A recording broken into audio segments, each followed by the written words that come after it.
I don't think I can do justice, Minister, to how people feel let down across Mid and North Wales. I've not had one constituent come to me, and I suspect Mabon's not had the same, to say, this is a good idea. This will lead to a better service for us. So I don't buy that this is going to be a better service for Wales at all.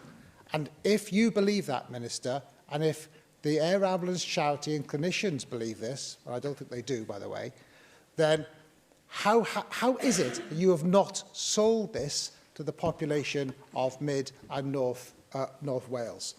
Now, we do not have a District General Hospital in Powys, and that is exactly why people in Powys feel so passionate about keeping their Wales Air Ambulance service, because it's important that they are able to be transferred into medical care as quickly as possible should there be an accident that they're involved in. Now, clinicians have expressed their serious professional and operational concerns. I note your answer to Mabon that you referred to clinicians supporting this. That is just not true. I do not believe that.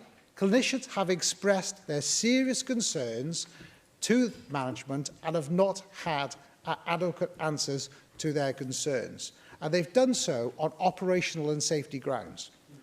Now, Powys and Betsy Health Board, together, not just representing the area concerned, but covering about 50% of the geographical area of Wales, they are also not able to support this recommendation either.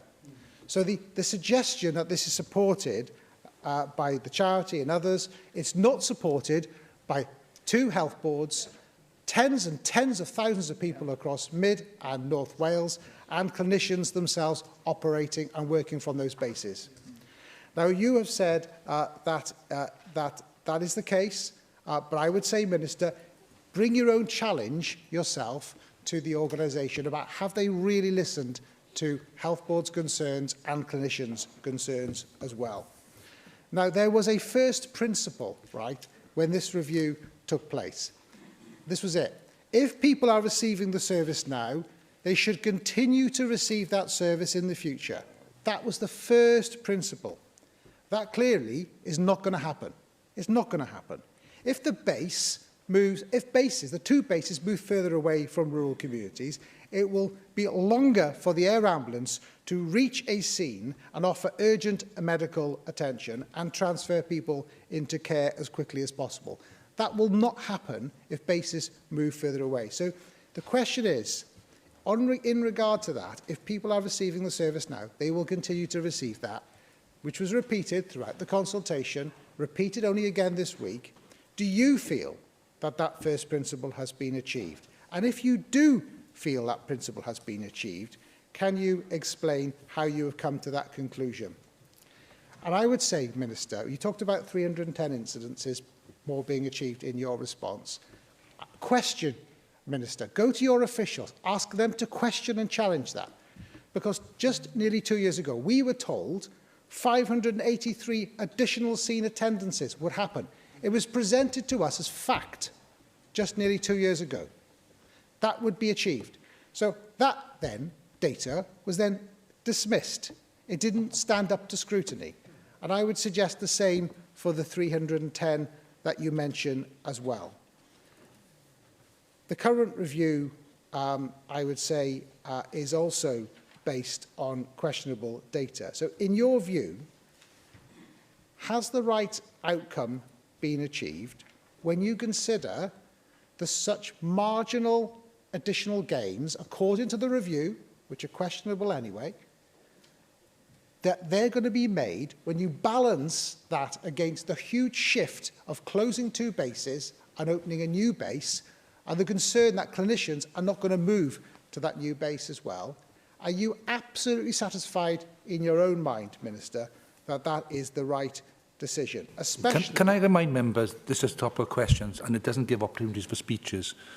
Questions have to be questions, okay? So focus on the questions, Russell, if you can. Thank you, Deputy Mayor. I will do. Minister, when options are presented, there are options that were presented that would achieve what was set out to be achieved without closing the two bases. So, Minister, can you consider that option yourself again, sit down with your officials, look at the option that was presented that would keep all 4 bases open and also achieve the same result that was suggested to be received, and also get to the same result that was originally looked at, with a lot less risk as well. Have you yourself looked at that option? Minister, the 2 health boards had concerns that the mitigations that were to be put in place, if the 2 bases were closed, have not been addressed and were not addressed at this week's meeting, which is why they couldn't support the proposals.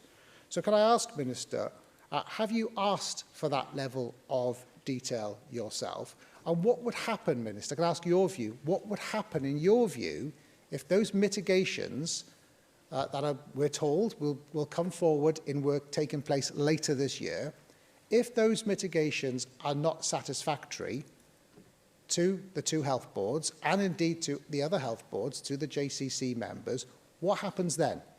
Does that mean that this decision will be revisited again if that level of assurance can't be offered? And finally, Minister, will you call in this decision? I hear what you say, this is a clinical decision, but given the strength of feeling and the opposition of clinicians and health boards themselves in the areas, will you call in this decision to Welsh ministers so Welsh ministers can decide and this can be debated and questions can be asked on the floor of this Senate?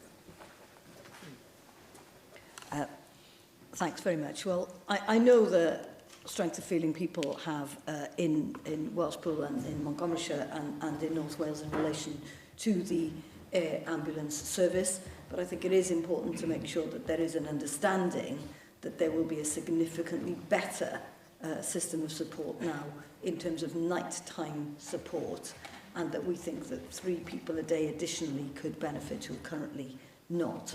I know that the charity and the health boards are interested both in making sure that what we get is a system that puts the safety of patients first and a system that gets the best value for money for the considerable amount of donations that are given to the charity.